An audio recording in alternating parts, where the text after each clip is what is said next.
so let's get started again. So today, we are going to continue our morning session with a presentation and then a panel and then a panel again. And the topic revolves around collaboration. Collaboration within the flag of the European Union and collaboration within the SDV Alliance. So it's an honor for me to present your next speaker, Rolf Nieuwenschneider. He's head of sector IoT, DG Connect at the European Commission. And then Michel Paul Weber, he is executive advisor of SDV at AVL. He's going to be leading the panel. And our wonderful panelists, you know Dirk Slama, he just presented, Martin Schleicher. Michel, you are Michel, and he's Martin, sorry. Martin Schleicher, and then we have someone new on our screens. Jean-Baptiste Boucher. So, thank you, and please get started. Okay, so dear open source community, I'm glad to welcome you and to discuss a very important topic. Everyone reads in the newspapers that the automotive industry is going a big transition, a double transition actually, for digitalization and CO2 decarbonization.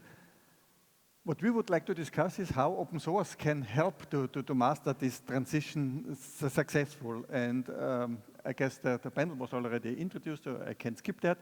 And I would ask Rolf to give us a short introduction about our software-defined vehicle of the future project idea. Okay.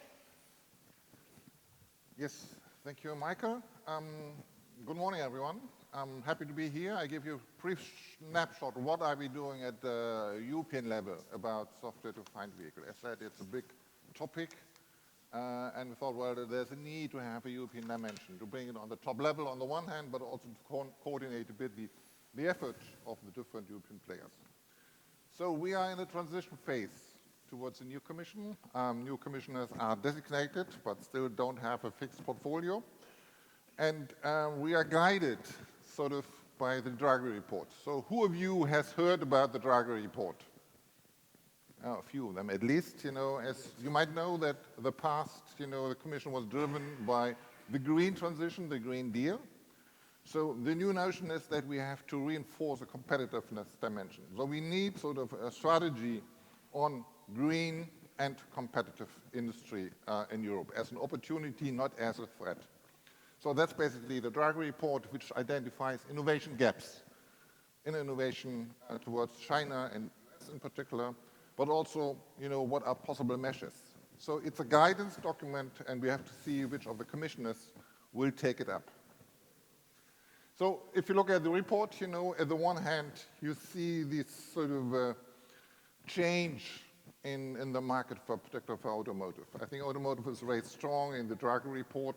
You see on your side, the left side, about the volume of production, which has changed, this dramatic increase of China in the production chain.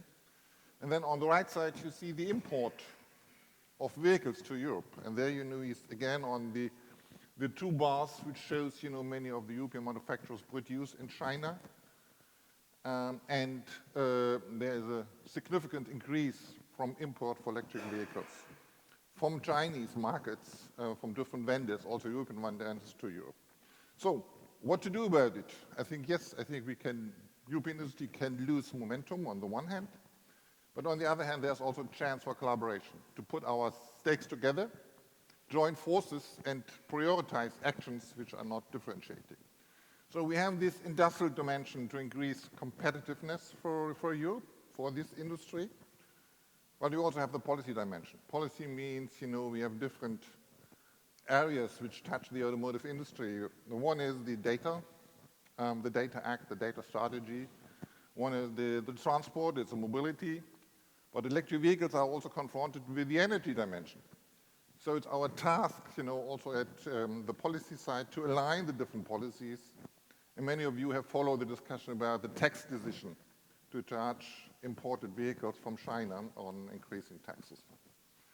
So that shows the need for action to bring innovation, industrial perspective, and policy together, and to have a swift reaction to global competition. A bit of a spotlight about the global competition.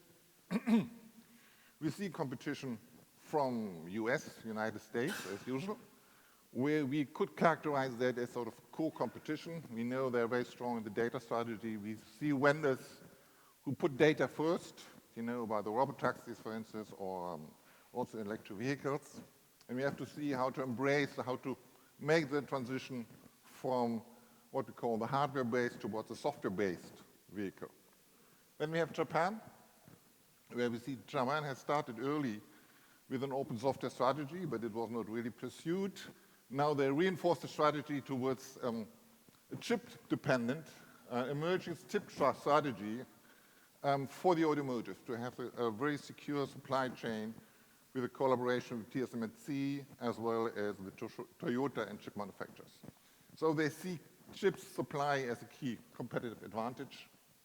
Then, of course, we have South Korea, where we have a lot of small number of players, leading players, Hyundai, and many of the European vendors cooperating and contributing.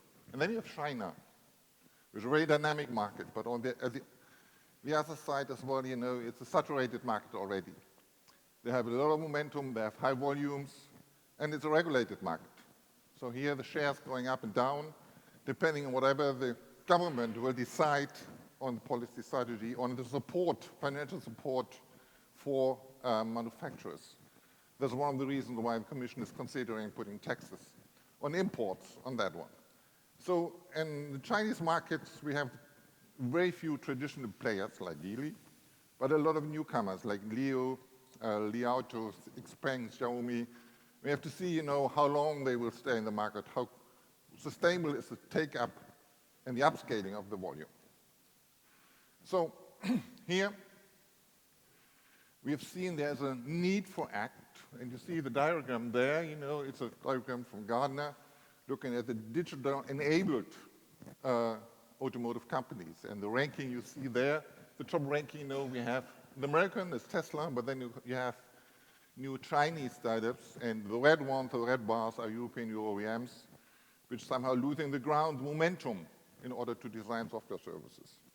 So I think there's common perception across European stakeholders to join forces. So we achieved a manifesto to strengthen the European ecosystem and to collaborate, signed by major stakeholders. And the discussion, we have a support action called Federated, where Michael is coordinating the support action. We want to bring, these common messages, the common alignment across the different stakeholders. So how will it work? So we set up a Sherpa group on SDV, software-defined vehicles, at the Commission, meaning that we know we have a strong momentum and discussion and coordination at national level, either in Germany or in France or in Austria, to give you some examples. So we will not replicate, but we have to bring the main messages and the main strategic orientations you have to bring to the European level and discuss, how we achieve an alignment on that one. So it's the first thing. We have to moderate, we have to orchestrate. Not to dictate, but to support consensus building. So that's the middle part, which is the EU level.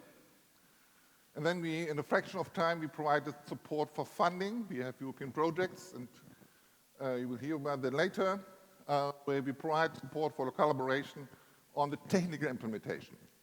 So on the coordination and the dialogue, we have Federate as a CSA, a support action, and we have support for collaboration, technical collaboration about projects.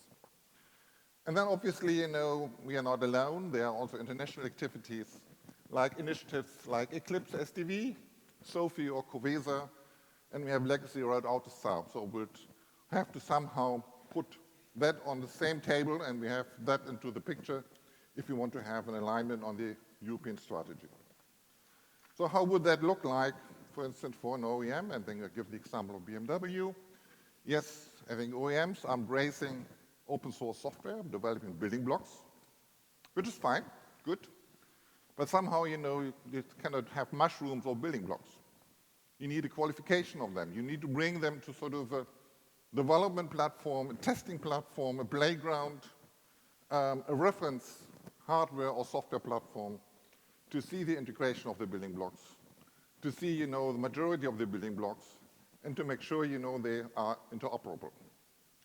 So yes, I think that is you see the momentum in open source, also in this session over here, but we need, if you talk about building blocks and software components, we need clear API interfaces and mapping what part towards an architecture model they are contributing to. At the end of the day, we need an end-to-end testing strategy. Otherwise, you will not work in any of commercial environments. And then, as we heard in the previous part, there will be an integration into the proprietary vendor environment. That's a step-by-step approach with a pre-qualification and then a full integration into the vendor-specific environment in order to have distinguish between differentiating and non-differentiating factors. At the end of the day, it's the OEM who's integrating that one. It's liable, so we have that mixture between open source and non-open source. And here, we particularly focus the European actions and support action on the green and the yellow part. This is our key thing. So, Quo Vadis, where do we go? Eventually, at the end of the day, we have a European core software stack. That's the name of the session today. How do we arrive there? I don't go into the details. The pitfalls and the opportunities we'll discuss in the panel, so we'll not go in that now, but it's wishful thinking, that, we have a collaboration in Europe, we integrate on open source, and we have a reference software stack where we do the branding at a global level. But we are not yet there. And the last one, what is the roadmap towards a European strategy? Yes, like Japan, we see the need to have sort of a sourcing for semiconductors, a system on chip, integration of AI cores, open source hardware like RISC-V, integration of chiplets. So there's links to the chips they use strategy on the one side, and then on top of that, the coordination on software, the software-defined vehicle, the federate as a coordination action, HAL for SDV, hardware abstraction layer, the big project, and then we have in the pipeline, we have a middleware project, together more than 260 million of funding, not funding, 260 million of investments done in only a few fraction of time. And that gives you a bit of the setting of this panel, and now I pass back the floor to Michael and wish you a successful panel. Thank you. Thanks, Rolf, for this interesting and concise introduction of our topic of today.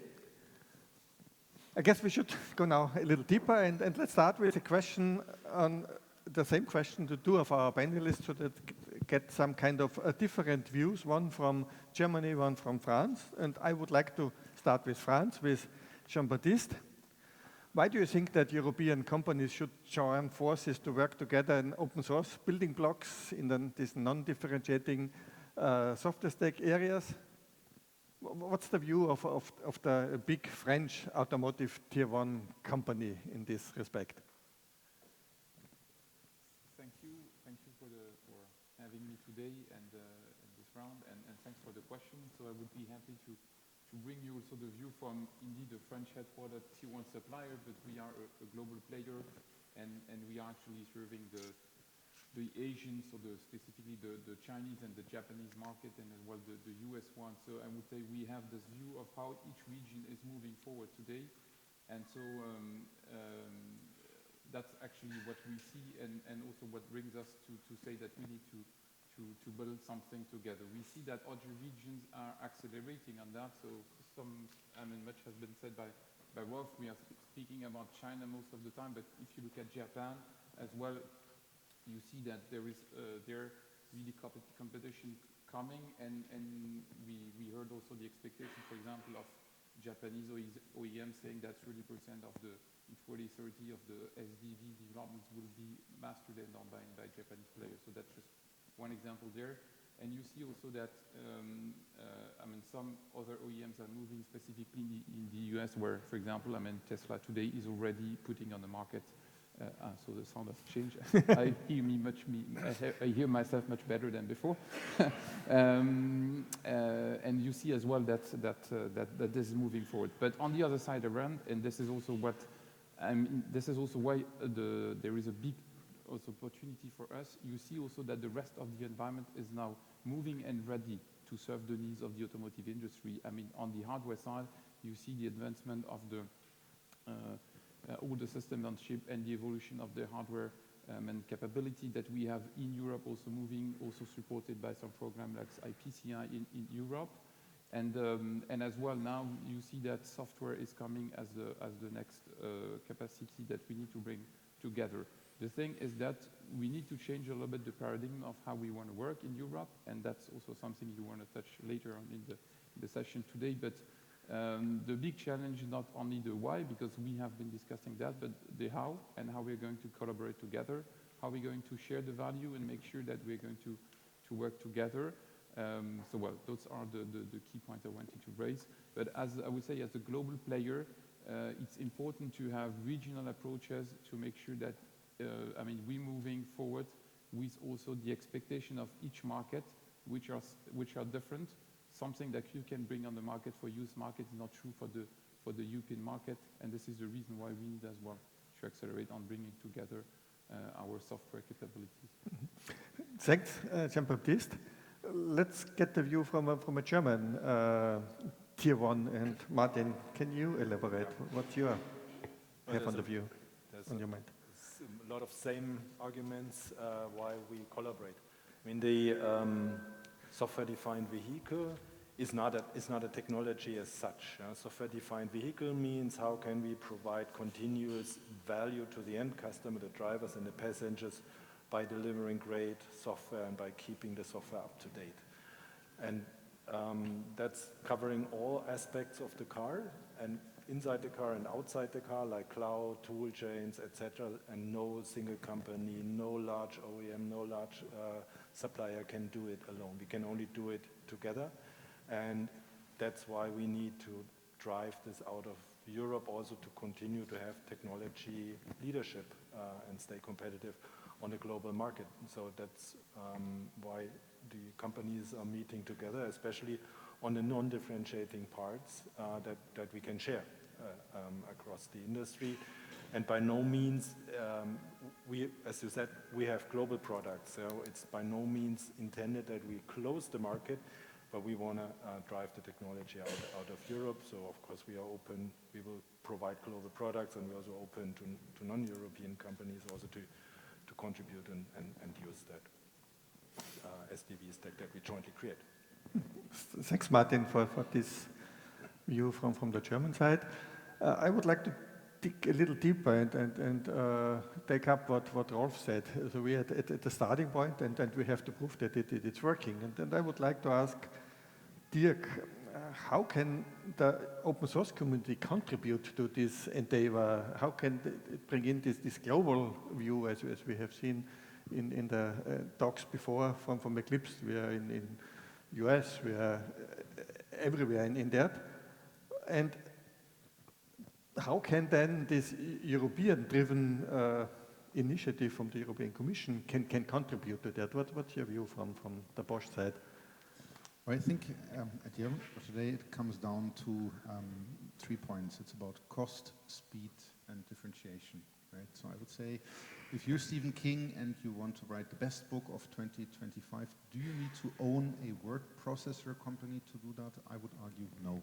So really have to find out, where can you actually differentiate, and where in your value chain are things that you simply want to reuse. And I think in particular when you're in a position where in certain areas at least you're playing catch up, an open community is a great way of actually doing so, because an open community means that you have basically players of different levels of maturity contributing. They have different motivations, of course, be it the speed or the cost side of things, for example.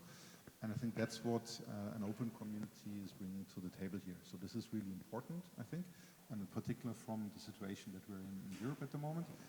I also think that what Rolf was showing earlier on, the programs that have been set up here are a great opportunity to balance out the need for global collaboration, like Rolf said earlier on, for example, with the SDV Alliance and all the different players in there, and still have something that's specifically European and brings the European players into this game. Which is a perfect hand over to Rolf. Can you elaborate a little more why the European Commission and why the Draghi report really emphasized on the importance of a software-defined vehicle for the European industry? Yes, there's a need, because it's a new game, and there's an opportunity to collaborate on non-differentiating functions. We see in the sector, like we've seen in other sectors, look at the smartphone, the big advantage or the customer advantage is the services around it. So can we create sort of a collaboration and define the open interfaces where a community could immediately and rapidly develop new application services then deployed over the air, which is the differentiating factor for Europe if we have a community here or on the OEM. But we have to create the open standards and the open interfaces. If you don't have a sort of a middleware which is sort of abstracting from the underlying hardware and where we have this entry point for open apps and applications, I think it will not work. On the other hand, we are the unit and Internet of Things, we are funding different projects also in the area of cloud edge IoT, and where we see an increased momentum of open source community. But you have to channel it, you cannot dictate, do what we want, but you have the momentum and you signal out, some problem statement and you work on a solution, and it's now the task of the value chains, the suppliers and the OEMs to take that momentum and integrate it. And that is the open integration environment. And we talked about the software stack, we talked about a reference architecture, hardware architecture platform to test it. That's the task, to support actions, to build on the momentum and integrate it fast and speedy enough. Thanks for the view from the Commission side, and I would like to pass that on to all three of you, the three different companies. What do you think is the role of your company in this initiative? How can your company, or how will your company actively contribute to that? What Rolf said as his vision from the Commission, that now it is taken on from the industry and taken to a success. And I would like to start with you, Dirk, and a short statement from all the three companies. Sure. So we're, for example, starting to get actively involved in the Health for SDV initiative, and the medium to long-term goal in this initiative is to... Short? Okay, no. Sorry, I was going there for a second. Let's say medium to long-term goal there is to actually really take the hardware abstraction layer to a level of real-time and functional safety, but already in the early stages, our goal is to contribute, for example, by taking what we discussed this morning, Sarah, Eclipse AutoWorks and so on, to have a platform that we can use to really visualize these new differentiating digital features, so that everybody in the community, not only technical stakeholders, can understand what we're about. Mm-hmm. Okay, thanks.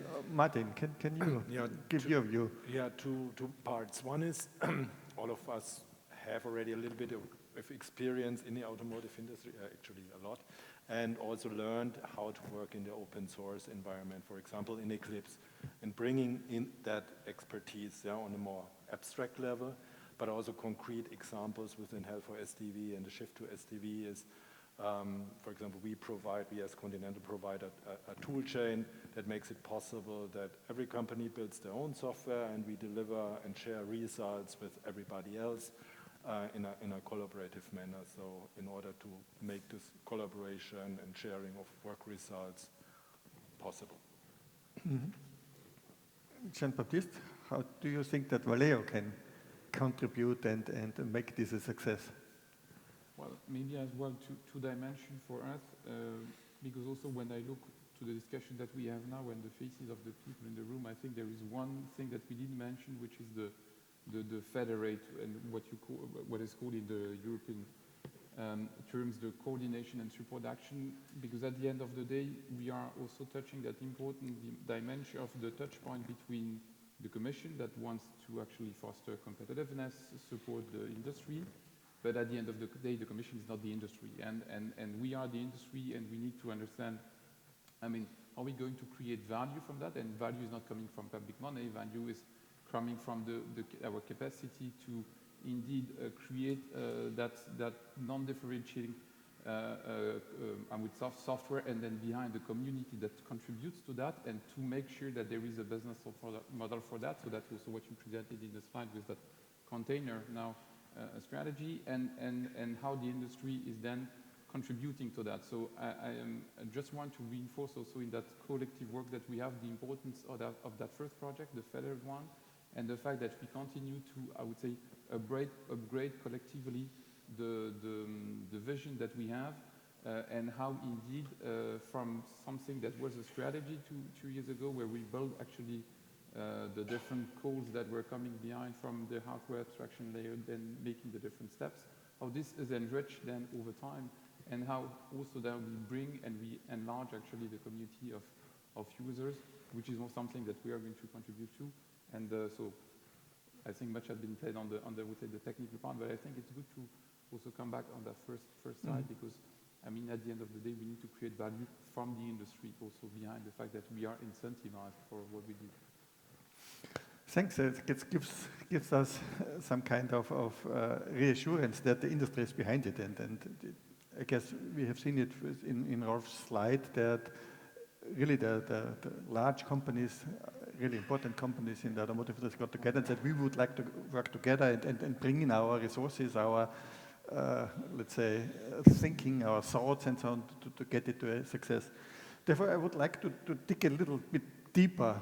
One of the topics which we're discussing all the time in Federate, and also with Sarah and Autosar and then Covesa, is architecture.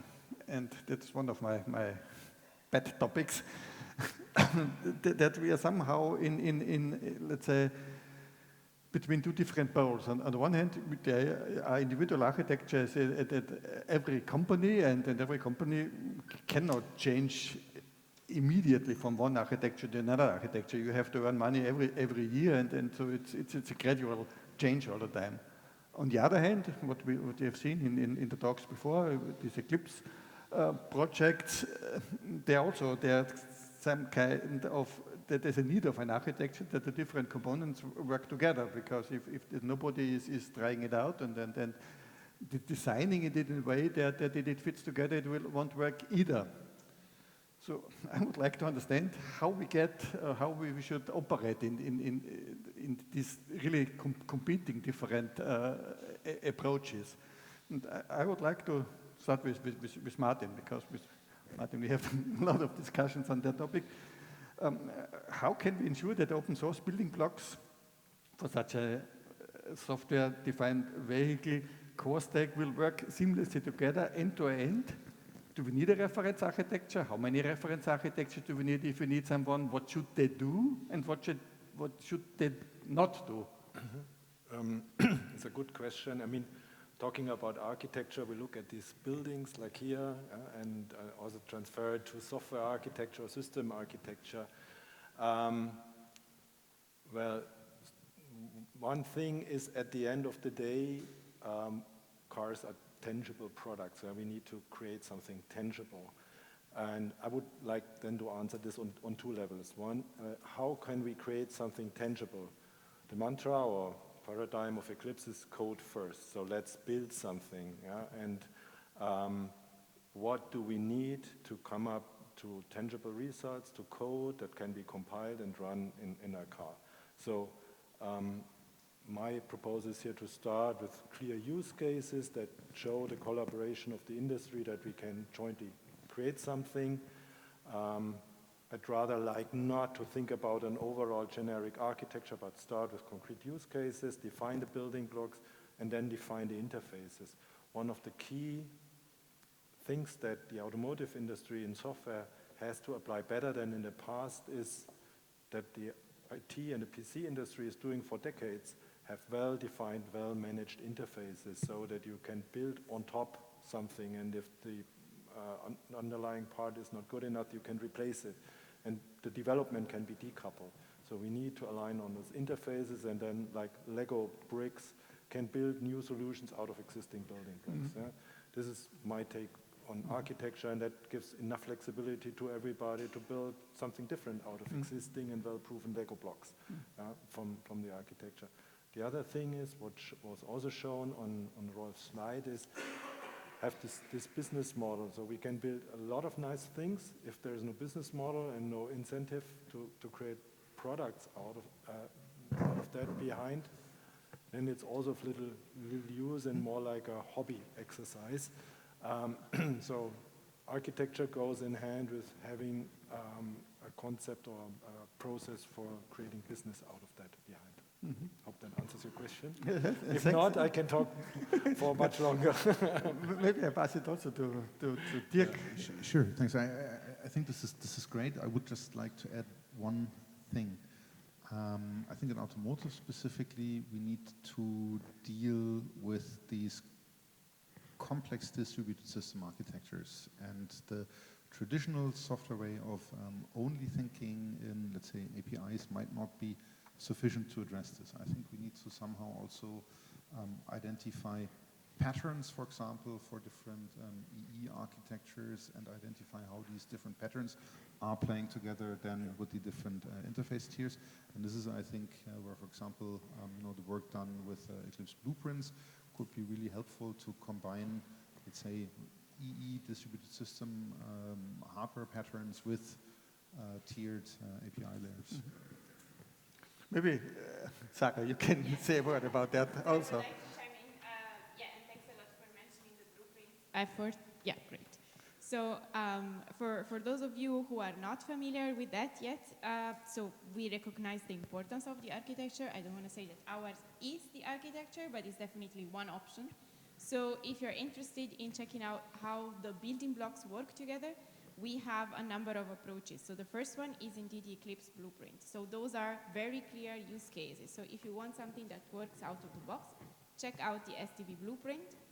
Nachi, who I don't see right now, is the project lead. Yes, there are monthly meetings, so check those out. It's an extremely interesting project or projects.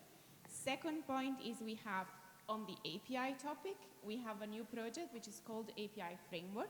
So check it out. It's new, so there is no code yet, but that's already something to get started with. There is another very interesting project which is called SCORE.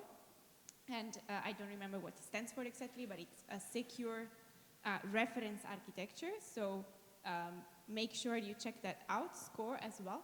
And last but not least, there is also discussion at the Technical Advisory Committee, and I see Thilo, he's the chair of the TAC, that is defining what are the milestones that we need to define for having an architecture that we can actually start with. And you might remember the slide with the maintainer. So everything that comes before the maintainer, this is what the SDV working group endeavors to do. It's not going to be the only solution, but it is one solution. And I, of course, would like all of you to participate in it. Thanks, Sarah, for this. No, that is, let's say, information what is already done in Eclipse and what we should tie in order to come to a solution. Once we have done all of that, then we have this reference architecture. I would like to move on to another topic which we had in these talks before, and I would like to ask Rolf, because you're coming from the Commission from that side, that GenAI is rapidly introduced now in software engineering tools to accelerate the development and to increase the code quality. Can GenAI be a trailblazer for building and adopting open source too? What are the most promising levels? What's your take on how can GenAI help us to get quicker and to be faster in achieving these software-defined vehicle building blocks and reference architecture? Yeah, I think it's a hot topic. Now you see it all in the conference. There are a few sessions on generative AI and LLMs, and I think there are about 700 LLMs out, and there's a repository for that.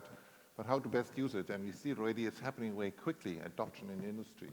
Managing software complexity, even companies who are not specialists in software engineering, could adapt very quickly and generate code and applications. So there's a huge potential, but how would it work? But we've seen already the problem statement. If you have an open source building blocks, how to qualify it, an open reference platform, you need APIs, to test it quickly. So that could be quite cumbersome. But if you have the tools to immediately generate testing procedures and codes, trying to qualify the building block, documenting the building blocks, checking the semantics, optimizing, testing it, creating test scenarios, it will accelerate it very rapidly. And we've seen, quick adoption of companies.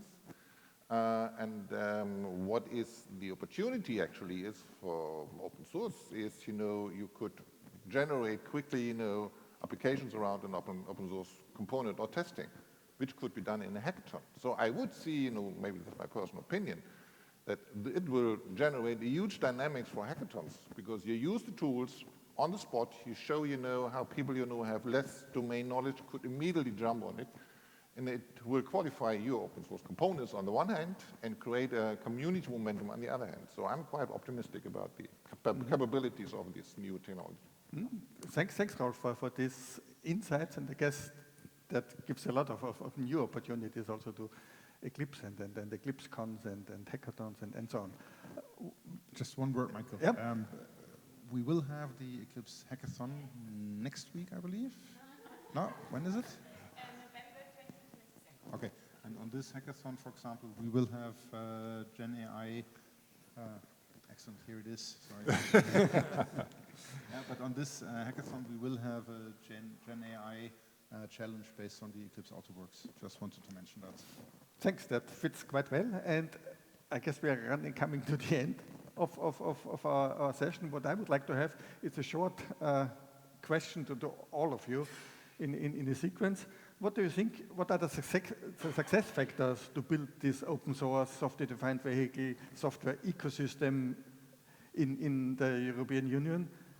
What can we learn from successful similar open source software projects like Linux, like ROS in the robotics? What do you think what we have to really enforce and where we should speed up and then where are the let's say the dangers and the pitfalls?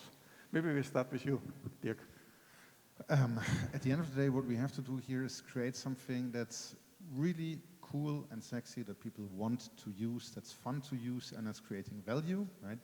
And that really needs to cover the entire stack from, cool, funky Gen AI new stuff down to architecture and functional safety and so on, and do this together in a way where people do appreciate. Nobody can do it alone, especially in Europe at the moment, given the pressure that we're under, and basically execute on it. Mm-hmm. Thanks. Martin, what do you think? Yeah, actually there is already one success factor you can check mark. So the European Commission has brought the industry together, and not just the industry, OEM suppliers, but also associations. Next talk is about SDV Alliance, Autosar, Covesa, Eclipse SDV. So we all work together. The willingness is there, the first projects are there. I think that's already a great success. We need to capitalize on that, and I think we need to be able to continuously deliver something. Yeah, the cool stuff where we can show it. It's there. It's tangible. It's real. Yeah. That creates a positive momentum. Jean-Baptiste, what do you think? Well, I think the question of indeed making it sexy and bringing value together is the key point. I'm glad to be a board member of another initiative based on software, which is the Catenex initiative in Europe, which is also hosted by the Eclipse Foundation with the TractorTix project. So and there as well.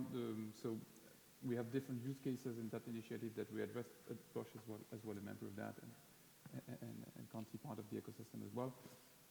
So this initiative addresses more, I would say, shop floor oriented use cases for the automotive industry, like quality engineering, advanced PLM, and so on.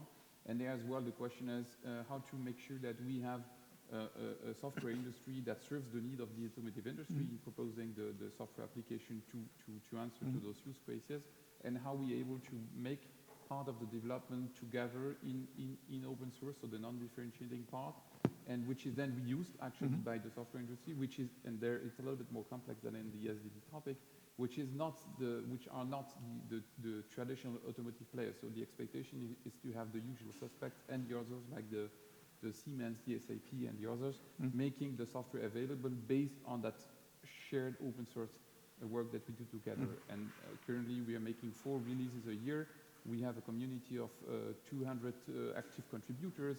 We make like community days twice a week, a year, sorry, a week, twice a year. And also, I mean, and this is for me now the quick question in all those initiatives that we are building to cover the different needs that we have for the automotive industry, is how we are able to, because this is something new for us, to cluster and to make work this open source community together, and create value at the end of the day from that. So make sure that there is a business model per se based on that open source dimension, which is not something that is obvious and easy to demonstrate at the first point.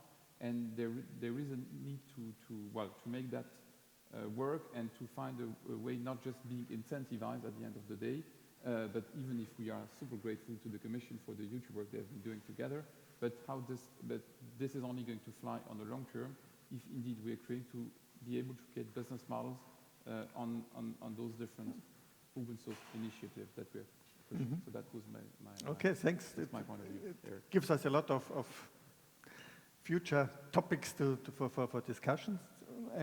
But I would like to get the view of the European Commission, because you initiated it a lot, you are supporting it a lot. In the Draghi report is mentioned how important that is. What do you think? What are the success factors, and what are your wishes at the end to the industry that it really gets a success? I think as I said, at the baseline, it's a dialogue forum, because the industry, we see changing supply chains. So basically, with the collaboration, we have to redefine what is the role in the software engineering for the suppliers, what is the role for the OEMs, how could we separate the roles. We support cooperation, but we have to follow competition rules. So in here, if you stick to open frameworks and open source, I think we are compliant with the competition rules. So and the other thing is now we shouldn't make a mistake, because there are open source communities, but if we define a software stack top-down and we expect the community to react, it will not work. So we've seen that in the past with Symbian and other things. It will not work like this. So we have to see, how to embrace the challenge of certain successful open source projects, pick up the momentum and integrate it in the collaborative views of the integration requirement. And that's why, the work at the moment on the blueprints and on the open reference architecture and the platforms is very essential in order to qualify open source components and to see the business value for the European industry. Thanks. I guess that was a good summarizing statement. I guess we're at the end. I think we can get one or a couple of questions from the audience. Yeah, we are slightly out of time, but I think we can handle. Yeah. Hello.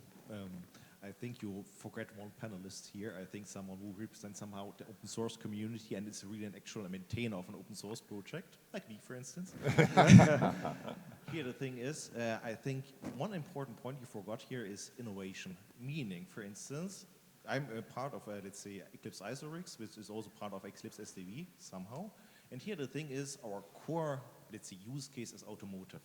But we realized in the, let's say, currently in the last year, that people like from high frequency trading is using ISORIX, for instance, as a middleware. That we realized that medical devices are powered by ISORIX, that big ships are powered by ISORIX. Meaning here, when just making it open source, other, let's say, industry fields also have the same problems like the, let's say, software-defined vehicle has. Well, therefore, just making it open source, we provide a solution for them, and they are becoming innovative. They have different means of solving problems. For instance, for the medical devices, they use Python a lot for, let's say, testing. This is something which I seen less in automotive, so therefore it can enrich our innovation by just adapting existing ideas which work well for medical devices to automotive, for instance. And also the other way around, and also it creates business values when you just open up and say, okay, I'm a car vendor, but here this ship company has the same problem like we have solved it. Let's create a new area where we can expand here. And this is a huge opportunity for open source. And this was missing a little bit. Yes, I guess it's a very good point. I'm happy that you raised it. We have a subsequent, the next discussion will exactly focus on this point in more depth. But you're perfectly right. And that's something we have to learn with this new open source, it's a new world, and it creates new challenges, but it has also a lot of new opportunities.